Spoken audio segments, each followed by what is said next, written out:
Good morning, students. I welcome you all for the English session of Standard 10th. Today, we are going to do with lesson number 4.5, The Old Man and the Sea book review. So, before starting with the explanation of the lesson, let us understand what review means. Book review means it is an analysis which explains the brief outline of the contents of the book, its features and its writing style. तो किसी भी book के बारे में अगर उसके हम contents book में क्या लिखा है, उसमें क्या फीचर्स हैं, उसकी राइटिंग स्टाइल कैसी है, राइटर ने किस प्रकार से क्या आइडियाज़ वहाँ पे व्यक्त किया है, that is called as a book review. So let us begin with the lesson. An old man and he was also an experienced Cuban fisherman, has a run of terrible bad luck and is unable to catch any fish for about 84 days. एक बहुत ही बूढ़ा fisherman है जो Cuba का है. उसका बहुत बुरा समय चल रहा है. Run of terrible bad luck means उसका समय बहुत बुरा चल रहा है and he is unable to catch any fish for about 84 days. 84 days तक उसको एक भी फिश नहीं मिलती है. उसके साथ उसका एक अप्रेंटिस है, Manolin. His young and devoted apprentice Manolin has been forced by his parents to start working with another fisherman. उसका जो apprentice means a person who takes a training from someone. Manolin जो है ये उस old man के पास fishing सीखने के लिए उनके साथ काम करता है. But when this old man is not able to catch the fish for about 84 days, तो उसके पेरेंट्स उसको बोलते हैं कि तुम इस फिशरमैन का साथ छोड़ दो और कोई दूसरे फिशरमैन के साथ में जाकर काम सीखो. So this is how the story goes. The old man resolves to sail out farther than all other fisherman and attempts to catch the really big fish. जब ओल्ड मैन परेशान हो जाता है कि इसको इतने दिन हो गए फ़िश नहीं मिल रही, तो वो एक resolve means a decision, firm decision, एक पक्का इरादा करता है कि नहीं, अब मैं यहाँ से कहीं और दूर जाऊँगा और वहाँ पर ये सब फिशरमैन नहीं होंगे, इसलिए शायद मुझे वहाँ पे एक बड़ी सी फ़िश मिल जाए, कहीं दूर जाऊँगा मैं. इस प्रकार से वो दूर चले जाता है गल्फ़ के साइड में और 85th डे को उसको एक फ़िश मिल जाती है. On the 85th day he succeeds in hooking a marlin with his bait, but the marlin is too strong for him and starts pulling the boat. अब इस बूढ़े फिशरमैन का समय ख़राब चल रहा है, तो जैसे तैसे उसे 85th डे जब वो अलग दूर जाकर फिशिंग करता है तो उसे एक फ़िश मिल जाती है. The name of the fish is marlin. That's a very big fish. एक बहुत ही लार्ज सी वाटर फिश है. वो फ़िश मिलती तो है लेकिन that fish is too strong for him. ये बूढ़ा आदमी उस फिश को खींच नहीं पाता, उठा नहीं पाता, और वो फिश उल्टा उसको, उसकी बोट को खींचने लगती है. The old man and the sea is the story of old man struggle with the marlin and is later battle against sharks. तो ये पूरी जो बुक है इस नॉवेल में किस प्रकार से वो बूढ़ा आदमी स्ट्रगल करता है मार्लिन के अगेंस्ट में, मार्लिन से को खींचने में, और उसके बाद में फिर शार्क से क्या होता है. Actually the marlin is pulling the boat and so this fisherman उसको किल कर देता है हारपून से. अपने हारपून इज़ अ वेपन जिससे वो उस फिश को मार देता है. वो मार्लिन फिश जो है मर तो जाती है, लेकिन जब वो मर जाती है तो शार्क्स उसको अटैक करती है, शार्क्स उसको खाने आती है, और इस प्रकार से बाद में इस ओल्ड मैन को शार्क्स से भी स्ट्रगल करना पड़ता है. This is how the story goes. Next we are going to discuss about the social and historical context of the book. Hemingway की नॉवल जो है that is based on real events and it also draws heavily on his own life. Hemingway जो है उसकी novel जो है ज़्यादा करके रियल इवेंट्स पे बेस्ड होती है और वो कोशिश करता है कि जो अपनी ओन लाइफ है उसी के ऊपर बेस्ड वो स्टोरीज यूज़ करे. Draws heavily means he makes use of his own life. उसके जो एक्सपीरियंसेस हैं उसी को वो यूज़ करता है.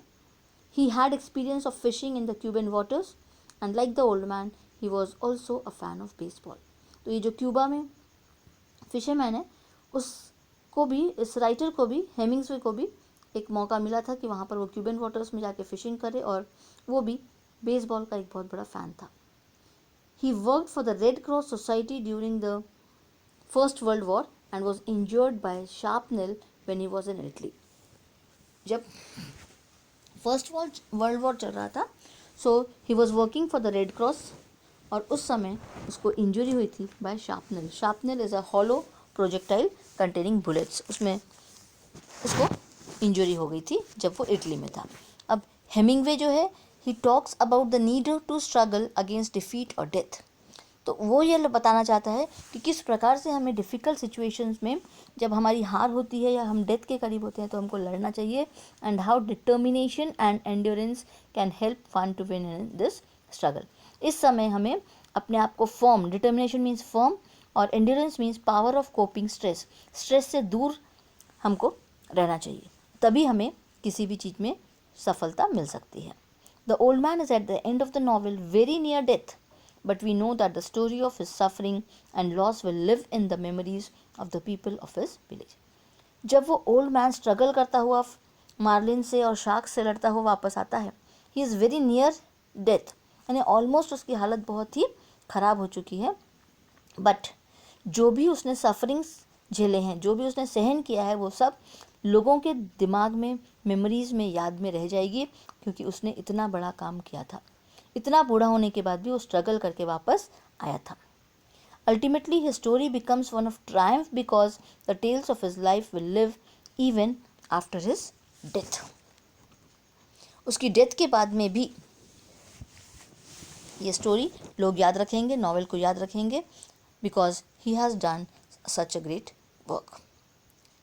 The novel was published in 1952 when the people were trying to recover from the mass destruction wrought by the two world wars, and this tale of endurance and ultimate triumph immediately struck a chord with the readers. ये जो novel है इसको 1952 में publish किया गया था. उस समय लोग जो हैं, जो दो वर्ल्ड वॉर्स हुए थे, उसके जो डिस्ट्रक्शन हुए थे, उससे अपने आप को नॉर्मल कंडीशंस में लाने की कोशिश कर रहे थे, and that is how they think that they had ultimate Triumph. Triumph here means victory. आखिर उन्हें जीत मिली थी with the cord with the readers. Cord with the readers here means hit on a topic और create emotional responses. किस प्रकार से लोगों ने अपने आप को उस डिफ़िकल्ट वॉर सिचुएशन से बाहर निकाला था. So that was all about the social and the background structure, historical structure of the story. Next is the writing skill, writing style, sorry. Hemingway का जो राइटिंग स्टाइल है, that is very simple and pithy. Pithy here means it is perfect, brief but forceful. Brief में वो छोटे से कम words में वो बहुत अपनी फोर्सफुल आइडियाज़ लोगों तक पहुंचाना चाहते हैं. ये उनका राइटिंग स्टाइल है. He mostly writes in short and straightforward sentences and practises an extreme economy in use of words. अपने वर्ड्स जो यूज़ कर रहे हैं उसमें बिल्कुल वो ध्यान से अपने वर्ड्स को पुट करते हैं. This simplicity is deceptive. उनकी जो ये सिंप्लिसिटी है वो बहुत ही डिसेप्टिव तरीके से लोगों के सामने आती है. डिसेप्टिव ये मीन्स मिसलीडिंग, लोगों को मिसलीड नहीं करती है. And a reader can read his work again and again and find new layers of meaning every time. इतनी नॉवेल इनकी या इनका जो राइटिंग्स होती हैं इतनी अट्रैक्टिव होती है कि रीडर उसको बार बार रीड करते हैं, और हर एक बार जब वो रीड करते हैं उसमें उनको कुछ नई नई आइडियाज़ उसमें मिलती हैं. Next point is about my thoughts, कि हम क्या सोचते हैं. जो नरेटर यहाँ पे जिसने इस रिव्यू को लिखा है उसकी क्या थिंकिंग है इस स्टोरी के बारे में या इस नॉवेल के बारे में. So the narrator says that I first read this novel years ago when I did not understand it at all and was left unimpressed. जब सबसे पहले उसने इस नॉवेल को पढ़ा था तो उस समय से कुछ समझा नहीं था उसमें से, और इसलिए उसका कुछ उस नॉवेल का इम्प्रेशन कुछ अच्छा इस नरेटर पे नहीं पड़ा था. But in spite of this a vivid image remained with me, an old man holding on to his fishing line with the last of his strength. लेकिन उसके बावजूद भी उस नॉवेल के बारे में एक क्लियर इमेज उस ओल्ड मैन की इसके दिमाग में बैठ गई थी कि कैसे उसने बेचारा फिशरमैन ने स्ट्रगल किया था till the last of his strength, यानी अपनी आखिरी सांसों तक. So because of that recently I read this book again. इस कारण से उसने वो बुक को फिर से पढ़ा एंड वॉज एक्सट्रीमली मूव्ड. उसको पढ़ के और पूरा की पूरा हिल गया, उसकी पूरी थिंकिंग्स चेंज हो गई. The formidable strength of the old man's character. Formidable here means causing fear. इतनी डर लगने वाले जो उस ओल्ड मैन का कैरेक्टर था कि बेचारा इतना बूढ़ा सा लड़ रहा है वो मार्लिन से, and the quiet devotion of the empathetic Manolin, और साथ ही साथ मैनुलिन जो है उसका जो अप्रेंटिस है, दोनों की अच्छी रिलेशनशिप, वो कितना डिवोटेडली उस अपने फिशरमैन के साथ में मेन हेड के साथ काम कर रहा है, that gives a heart warming. उससे हमें बहुत ही एक हार्ड फीलिंग आती है, हमारे दिलों में वो छू लेने वाली कथा है, कहानी।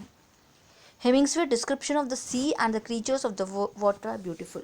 साथ ही साथ जो उसने डिस्क्रिप्शन किया है जो सी के क्रीचर्स के बारे में या सी के बारे में, दैट इज़ वेरी ब्यूटीफुल।